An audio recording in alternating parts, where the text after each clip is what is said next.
best Night Watch in Blackwater. He was best Tyrell in Battaglia por el Muro. He has been top of his faction. That's true. So in some ways, he's accomplished what he set out to do with that particular deck.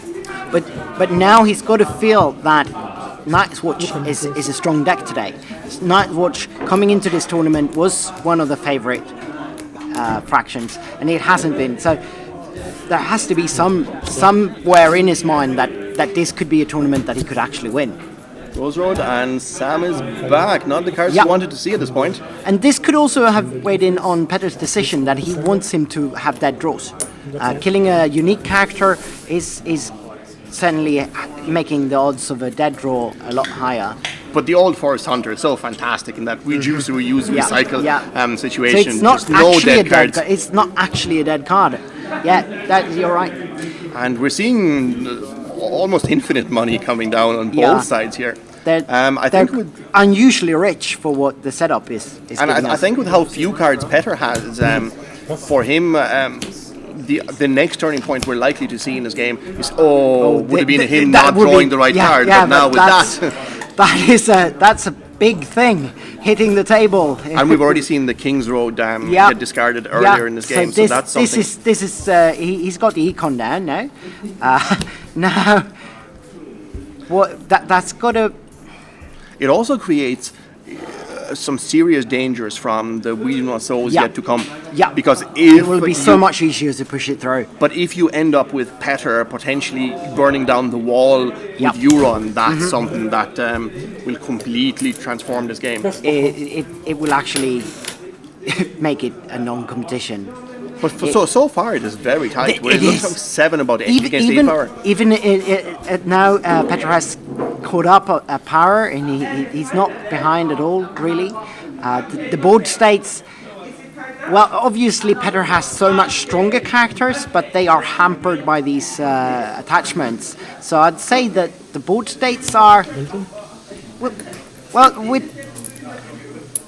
I think Thomas has the ability to defend the challenges he wants. Yeah, Thomas has there we have the captain's daughter. Yeah, being used for Benjen, and that's something that we were expecting for quite a while. But the other important card we saw come down there with that ability to kneel attachment, that's something I got wrecked in my game against Tomas. Like having this him is something we talked about before. Tell us about this. But having the ability to kneel Craven, so not only is it a card that's shutting down your characters outright, but having it to then have the ability to impact challenge against the rest is because punishing. Tomas is still controlling the Craven and the milk of the poppies that he's played on his opponent's figures, so he can kneel those to trigger the effect. And now he has the Rose Road as well. Yep. So in effect, with the Practice Blade in his hand, we're looking at a potential bonus of 4 power to almost any challenge coming down. So Fish Whiskers is still going to be forcing it through, and we're still going to be on the back leg.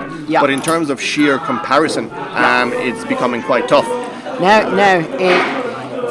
And the other thing then is the Practice Blade protects him from the Seastone Chair. Because now that he's becoming a key piece to actually maintaining board presence, having Fish Whiskers with that Seastone Chair is a big deal.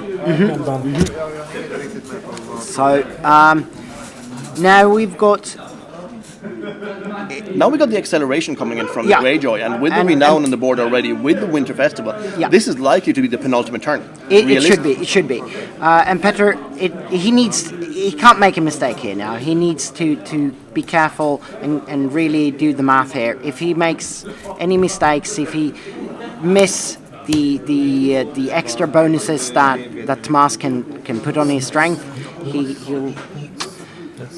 But even if he does, Tomas cannot accelerate from here. Without the wall, without Benjen, his acceleration Tomas methods are quite limited. Tomas can't, but Petter. So he has a little bit of room to actually make a mistake. Yeah, Tomas does. But does Petter really? I think Petter does too, because he's ahead on power. He's got the good characters down. He's got Renown on the board right now. He's got an active Fish Whiskers. It's exactly what you want to see in this format. With Tomas, my opinion is that this is likely to be the penultimate turn with Renown that's going to be going on Euron. With the Winter Festival bringing in another 2, he's going to the double-digit power level. Yeah, I see what you mean. So we had the... So that's Fish Whiskers getting the military challenge through. And having putting to one force that. unopposed power there. No. So this is where the complicated maths comes in. Exactly. This is where all the attachments being knelt. Yeah. I think he should force through the intrigue challenge. With and this Euron, is likely what obviously. we're going to see here. And then a power challenge with Balin just to kneel things out, maybe? Perhaps reduce the number of challenges that could be coming into him, but here Yeah. we see the ambush card coming down. So there we have 3, we have +4 for attachments and roads, so he's actually going to be able to defend this. This is quite something. So this is very much the never say never attitude of somebody who has a chance to play so much. And we're going to see all the attachments knelt. He's going to be... 5. So 3, 4, 5, 6, and 7. Such a big difference. Yeah, and do you think Petter was seeing this coming? I'm not sure he would have. Again, with having Night's Watch is not a huge thing in Sweden, as I understand. Well, as the last few weeks, Andreas was bringing a Night's Watch deck, a very different Night's Watch deck, but a Night's Watch deck to Fracas. And I know in Stockholm we have been testing, and in Uppsala, where I'm from, we've been testing Night's Watch quite considerably the last few weeks, since the last pack, really. And I think that's a really interesting decision there in terms of whether or not to bring the character back into hand. Because on the one hand, you can develop the board, and on the other hand, you're constantly protecting yourself against the odd chance of them getting a little bird or something of any situation. Perhaps in this case, he might be keeping himself from a wildfire coming down. Because in reality, he can very much afford to lose the And having the active fish whiskers with the sea stone chair, a wildfire tightening the board could have very key pieces come off very quickly. He's much more safe in his hand right now because he can defend the green challenge in a much more... well, he's quite certain that he can defend it than he can ever be defending a red challenge. And his hand is running quite low. So we've seen him use up so many resources. Only 2 cards now. So what's it going to be? Is that a power challenge? Yeah, that so was that's the power. Balin That was forcing that was Balin forcing the power. So now we have Petter at 10 power to Tomas's 7, and it's Tomas's challenges. Right. We have the Old Forest Hunter coming through for unopposed military. And this is a good choice because the power is the one to protect here right now. With the military, he couldn't block it with just Theon. It would have had to be either Asha or Asha and Theon himself. But he seems still forced through the power despite them 2 guys. So the power count is going to stay level all the way through. So at least it keeps the excitement games going. All excitement levels up. So he blocks, but he just opposes that one. So just opposed power, Winter Festival for 2. And Greyjoy going to take dominance. Dominance to Petter with Asha and the gold.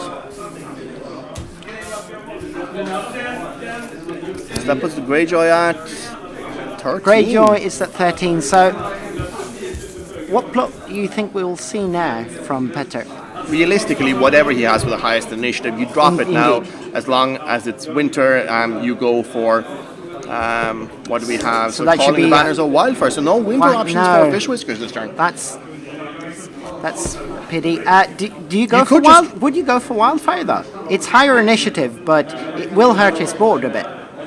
I think on 13 power, you have a decent shot of forcing through. Actually, most of the attachments, this is the big deal, the attachments are on his characters. So they're having them as an option to boost the intrigue character coming out of hand. You could almost see a wildfire coming down, kill Asha, kill Theon, to get the attachments off the board. But they're not terminal, though.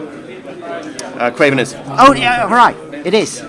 Oh, that's a big difference then. So then get his own attachments off the board and swing with intrigue. Because all he needs is... really just 2 power, and Euron's got renown.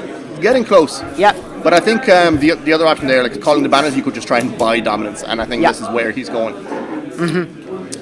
So 5 additional gold coming in. That's a plot everyone has to read every time. I haven't seen that plot ever come down and people accept it outright. Because it's so confusing.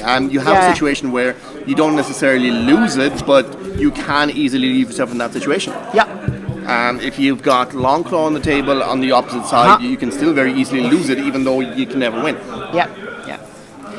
All right, so we get huge amount of gold here. 5 from characters, 3 from the plot. Did he leave himself one short from the... Yeah, he's got a roast road as well.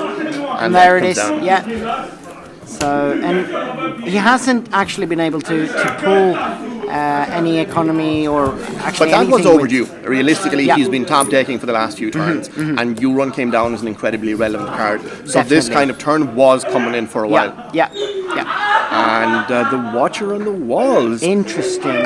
Here it's a funny situation. The Fish Whiskers dupe is going to be so much more relevant than it might seem at this point.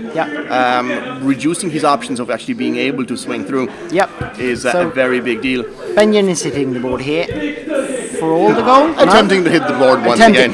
He's trying, but there's no daughter here now.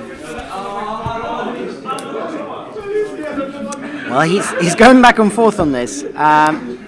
So with 9 power, Benjamin, next turn we know Wildfire is coming. And at this point, I think from both players. That's the only plots they've got left.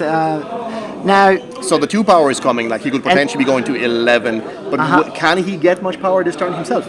I'm not sure. I think that's the calculation that's going through his mind right now. For sure. He's trying to find out of how to force that through. Yeah. And he's only got those 5 gold at this point, so he's going to have to use the Old Forest Hunter if he wants anything else to hit the board. But the cards are getting so valuable right now. Yeah. I think on this board... The reducer... No, that's not a reducer. That's Dolores Ed. Yeah.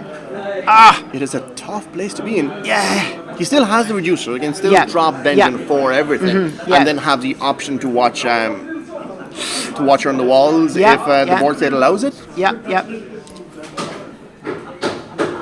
But you really have to admire here like what Tomas has done without the wall on the board. Yeah. Having him going to 10, 11, 12 power against a Greyjoy deck that really has gotten everything. Yeah, he's got all the things he needs. Tomas has been able to handle it for so long, but now it looks a little bit overwhelming, right? So Benjen for all the marbles, and he's got 2 cards in hand, Dolores Ed and the Watchers. Benjen is the card that Tomas has said is another key element in this particular matchup. Having the Rangers be resistant to stealth, which at this point has been taken entirely off the board. Definitely. None of the characters that have been able to attack him have ever been able to stealth him, really. Yeah, so well, the first hand with Theon, but apart from that. Yeah, it's a Fish Whisker world right now, and we're just living in it.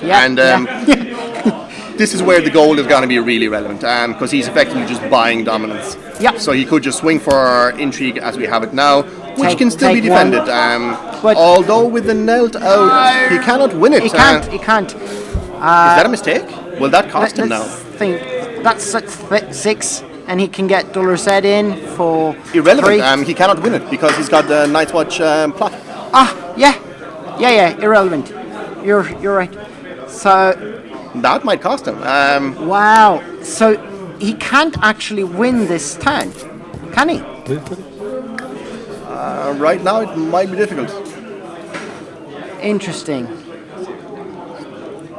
So Tomas is effectively just stalling this round out. Can he get unopposed? Yeah, and that was the only challenge. He passed challenges there. Yeah. So Tomas is throwing out his own. So he's looking to get the power challenge win right now. Yeah. So running through a bit of maths with the Grey and he Joy player should being be able to to put win out it. 13. He should be able to win the power challenge, right? Yeah, he has to be very careful about dominance right now as well. He's losing dominance, most likely, but he will probably have been able to steal at least 1 power before that, right? Yeah. So that's a delicate power challenge. Right now that challenge is at 6-10. And it still gives us another turn before the Winter Festival, before Heads on Spikes, before all the nasty give me power right now, winning. Yeah, so effectively stalling everything out. So he's just opposing it, losing 1 power, and I think that's it. Is going to 12, do you kill Benjen in the Wildfire? No, you don't. Or actually, he's not going to be able to get Wildfire back. Yeah. Maybe you have to. maybe you What an kind of exciting have finish to. this You is. kind of have